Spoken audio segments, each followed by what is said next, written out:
essa semana, finalmente, os eleitores de Vitória ficaram sabendo que a eleição vai acontecer em 2 turnos. Tinha uma expectativa muito grande, fazendo as projeções de quem ainda faltava fazer o cadastramento, que pudesse haver só um turno, mas aí acabou descartando completamente essa possibilidade. O TRE, quando anunciou que já tinha atingido, mesmo na quarta-feira, que era a véspera do final, que acabou sendo anunciada a prorrogação do prazo para 9 de abril, né? Agora, acho que a história interessante em torno dessa prorrogação, não da prorrogação, mas do fato de ter segundo turno, eu acho que é o desdobramento que isso vai causar na disputa, né? A gente vinha fazendo até umas avaliações aqui falando como seria a disputa em um turno só, quem sairia ganhando, quem sairia perdendo, e agora com os 2 turnos já assegurados, a gente tem uma outra avaliação sobre como que vão se compor aí as lideranças, com quem vai compor, quem vai sair com quem. Isso já começou a acontecer essa semana, né, Renata? Quando assim que a gente soube que tinha 2 turnos, a gente percebeu que as lideranças se movimentaram mais intensamente, não é verdade? E assim, também acabou coincidindo a questão do número, né, atingido do mínimo necessário para o segundo turno, com o período das desincompatibilizações, que vai ser sábado, e o período das filiações partidárias, que vai ser sábado também, né? Que foi sábado. Que isso serviria para os vereadores, isso, né? Para os candidatos a vereador. Isso, porque os né? de prefeito têm mais 2 meses aí para poder continuar nos seus cargos. Então, tudo isso somado, acontecendo ao mesmo tempo, fez com que o cenário, na quinta-feira, né, de quinta para sexta, ele já começasse a se clarear e a gente pudesse ver mais facilmente como vão ser as coisas na eleição de Vitória.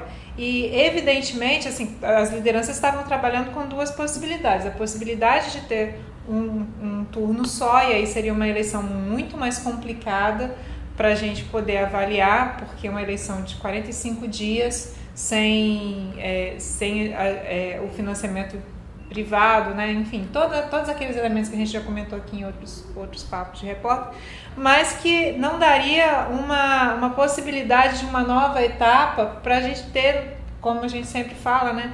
Eleição, o segundo turno é uma nova eleição, e aí você tem um outro rearranjo de forças para essa disputa. Então, o que a gente percebeu é que imediatamente a classe política, tendo a possibilidade, né, tendo a clareza sobre a disputa em 2 turnos, as movimentações ficaram bem mais aceleradas, bem mais intensificadas. Só para a gente clarear aqui, hoje, se a gente fosse aqui relacionar os possíveis candidatos, depois dessas últimas movimentações, inclusive, quem que a gente tem, então? Luciano Rezende, obviamente, prefeito. Luiz Paulo Veloso Lucas, Amaro Neto, Serjão Magalhães, Lelo Coimbra, Enivaldo dos Anjos, um candidato do PT, que deve ser o que ainda não está definido, a e tendência um que seja PSOL, o Rubim, e um do PSOL. Né? Por enquanto, e os outros partidos devem compor com um desses candidatos, nesses palanques. Agora, Neta, depois de enumerar aqui os possíveis candidatos, como que você vê quem que saiu perdendo, quem que saiu ganhando com essa história da eleição sem 2 turnos? Porque antes de tudo a gente tem que ver que há uma questão estratégica, há uma diferença da estratégia numa eleição em um turno e uma eleição em 2 turnos. Ainda mais numa eleição com tantos palanques diferentes e palanques de verdade, porque desses 7, 8 que foram relacionados, certamente a gente deve ter uns 6 candidatos no mínimo. Diferente seria o cenário de uma eleição em turno único, vamos dizer assim.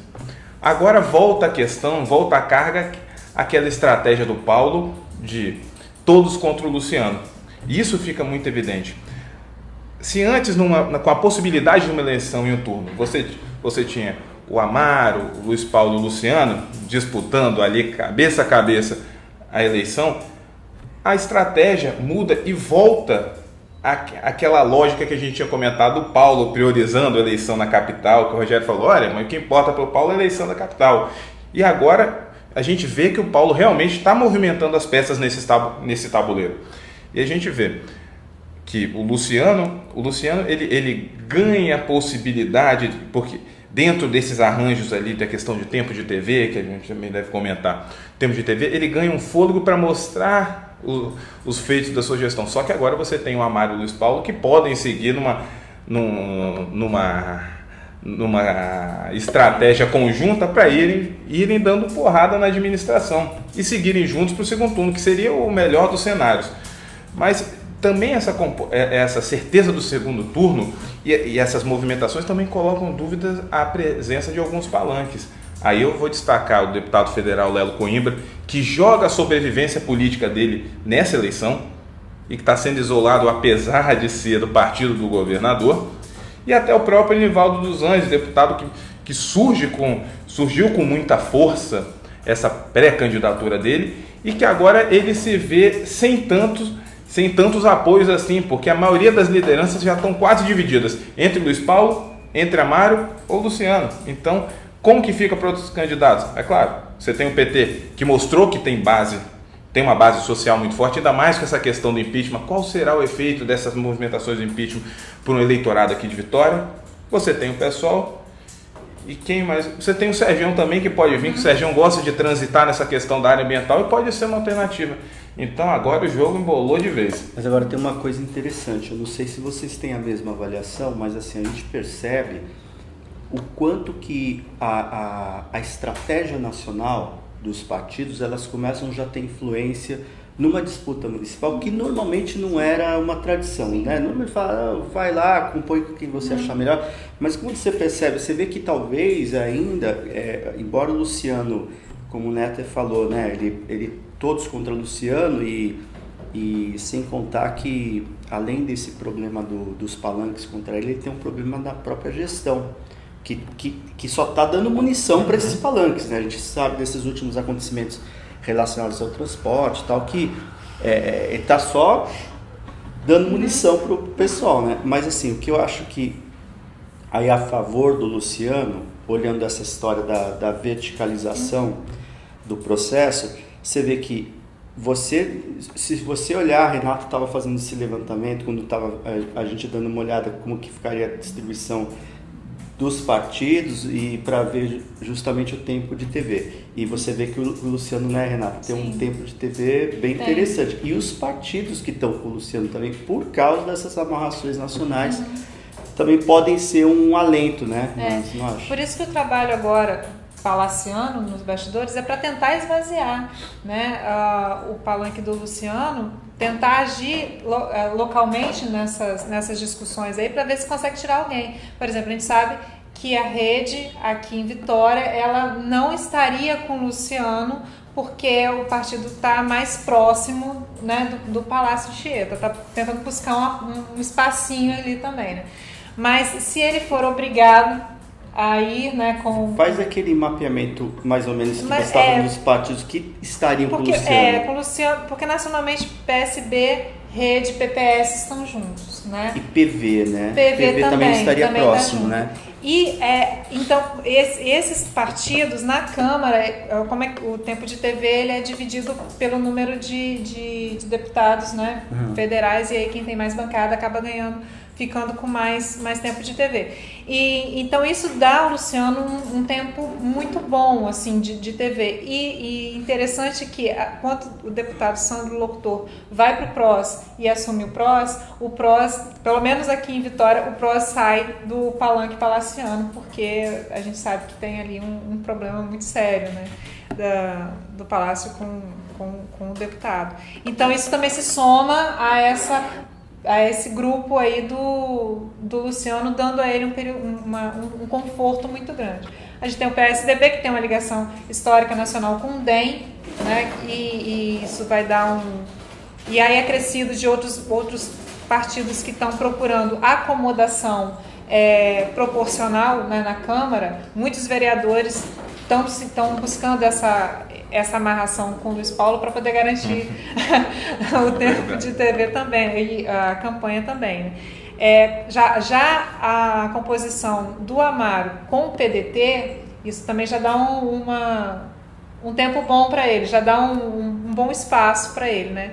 Complicado fica PT e PCdoB, porque o PCdoB tem o PT tem 2 vereadores, né? E o PCdoB tem 1, talvez fique mais complicado para ele.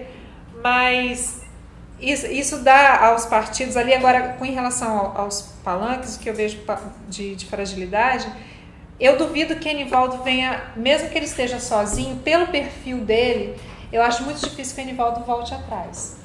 Até porque ele brigou para ser candidato. Exato. Houve um conflito muito grande entre ele e o vereador Max da Mata. Sim. E o Enivaldo fez um ultimato à executiva do estadual do partido. Ou você me entrega o diretório e me dê condições de ser candidato, ou eu tô fora. Eu duvido, eu duvido que ele volte atrás. Agora, palanques mais frágeis desses aí que eu vejo, o PT ele vai ter essa amarração nacional, deve ser obrigado praticamente a disputar uma capital, porque precisa disso, assim como o PSDB, né? Agora, o palanque do PMDB e o palanque do PTB, né, do Serjão, são os elos mais frágeis aí dessa história. Eu acredito que essas são os incógnitas. Eu acho que é aí que você pode ter, até porque são 2 partidos que têm bancadas significativas, sobretudo o PMDB, Sim. que tem a segunda maior bancada do Congresso. Tempo não seria problema. E aí adicionaria a questão do tempo de TV muito grande, seja para o palanque do Luiz Paulo, seja para o palanque do Amaro, até para combater isso, seria um antídoto a essa questão de muito tempo concentrado no Luciano. Que a gente tem que também experimentar que, como é uma eleição muito curta, é de tiro curto, vai ter que passar as mensagens corretas para o eleitorado que está cada vez mais crítico, e vai ser fundamental ter tempo para isso, porque eu duvido que as pessoas, depois de se discutir tanto política, que elas não vão ficar atentas. Na eleição passada do governo do Estado, a gente viu o resultado, o impacto disso. O Renato venceu na Grande Vitória. A Grande Vitória é onde você assiste o programa eleitoral. Onde não passou o programa do Renato, não vão minimizar a questão da campanha a isso, mas tem um peso. Mas você vê, né, tudo que a gente falou aqui, se você for olhar agora e quase todas as reservas das pesquisas que andaram circulando aí, né, que a gente sabe que não dá para confiar 100% e tal, mas você percebe o seguinte, que é uma eleição, a eleição de Vitória é uma eleição de muitas incertezas. O que a gente sabe até agora é que vai ter 2 turnos, mas assim, por exemplo, você olha só que questão interessante. O próprio PT, pega a situação do PT. O PT é um partido que, a qualquer momento, pode sim desembarcar do governo Paulo Artung. E mais uma vez, por conta de movimentações nacionais. Se isso acontecer, fica a pergunta, como seria a postura do PT nessa eleição? Pode ser uma eleição completamente diferente. A posição do PT, como você falou, não dá para desprezar o capital político do PT. Ele tem um capital cativo ali, né? Quer dizer, como que será que o PT ia se movimentar nessa eleição? Se ele tiver livre do governo, porque isso tem um peso simbólico muito grande, e ele pode... Como vai ser esse palanque do PT, né? É uma grande incógnita aí. E outra coisa, você também vê a seguinte, que esse tanto de palanque que está aí se apresentando, quando vocês falaram, a Renata falou uma coisa que eu também concordo. Eu acho que desses palanques que a gente está prevendo aqui, pelo menos 7, eu acho que dificilmente esses pré-candidatos abririam mão. A gente vê também o próprio Lelo, que também vive uma situação bastante, vamos dizer assim, bizarra, né? Vamos dizer. Ele é o candidato do governo e é o cara que ninguém vê o Paulo nem falando de Lelo. Quer dizer, o Lelo é um cara que está sendo, até acho que, pelo que ele representa no partido, tudo, acho que até um cara que merecia mais respeito, né? Não é verdade? E você vê que ele não tem espaço, né? Não, e ele não é o único que vai cobrar esse apoio, o próprio Luiz Paulo também, né? Vai cobrar ali na frente essa fidelidade que ele sempre teve ao grupo do governador, ele também vai cobrar, né? Mas eu acho que esses candidatos não vão abrir mão da disputa, eu acho. Não sei, pode ser, tudo pode acontecer, mas eu não acho muito provável. Você acha? Eu acho muito difícil eles abrirem mão, até porque eles estão construindo candidaturas e eles estão vendo que essa eleição de Vitória vai ser fundamental para você organizar a política a partir de 2018, que a gente também tem que ver esse cenário, vamos dizer, pós-Artung. Claro. Então, a única certeza que eu tenho é que essa eleição vai ser uma das mais disputadas. Porque, olha só, o Artung, todo mundo sabe disso, que o Artung faz essas estratégias para ver, pensando o que é melhor para ele. Mas só que os candidatos, no caso desses candidatos, o caso do Lelo, por exemplo, mesmo o caso do Enivaldo fez toda uma aposta, o Enivaldo se empenhou, ele vem trabalhando nesse processo. Ele teria né? uma disputa bem mais tranquila em Barra de São Francisco, se ele quisesse, né? Então, acho que, por isso eu acho que é muito difícil, eu acho que é um dos palanques mais difíceis de você conseguir demover, seria o do Enivaldo. E fora as variáveis que, quando eu falo de incerteza, você não sabe o que vai virar o Amaro nessa eleição, ele não sabe. Sim. É uma grande incógnita, ninguém sabe o que vai ser o Amaro. Como o Enivaldo, que também pode ser surpreendente, né, o resultado do Enivaldo. Sem falar que a eleição vai ser dia 2 de outubro, nós estamos a 6 meses das eleições e a gente está vendo que o cenário político nacional, ele tem mudado com uma dinâmica muito... É tudo muito ágil, então a gente não sabe o que vai acontecer até lá. E como isso vai influenciar nos processos eleitorais, né, nos municípios. Né? Então é muito difícil a gente fazer um prognóstico de que, olha, é assim e assim vai ficar. E se você falar, se eu perguntasse para vocês... E aí, quem desses candidatos aqui, quem que você acha que passa para o segundo turno? Pelo que você tivesse falado, joga em 3 aí, vai. Desses 3 aqui. É muito difícil. É difícil fazer esse prognóstico, é muito difícil. Não dá, eleição. Principalmente a gente sabendo o interesse político que existe por trás da eleição de Vitória, segunda maior vitrine política do Estado, uma importância muito grande no jogo polarizado entre Paulo Artung e Renato Casagrande, que a gente vai ver lá na frente, que né, vai ter seus desdobramentos. Então, eleição de Vitória, hoje é difícil fazer aposta. É isso aí.